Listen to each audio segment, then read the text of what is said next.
2014-2015 öğretim yılı akademik yıl açılış törenimizi onurlandırdığınız için hepinize sonsuz saygılarımı sunuyorum. Dünyaya yön veren tek alan bilim alanıdır.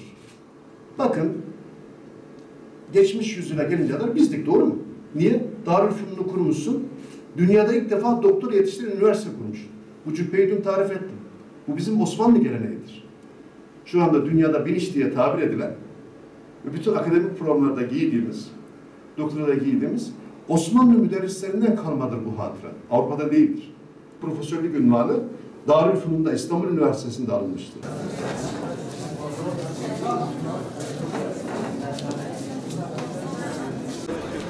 Çok sağ olun. Çok sağ olun. Şereflendirdiniz.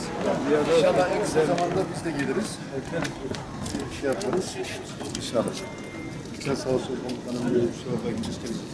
Helikopter verdik. Oraya geliyor. Sağ görüşürüz.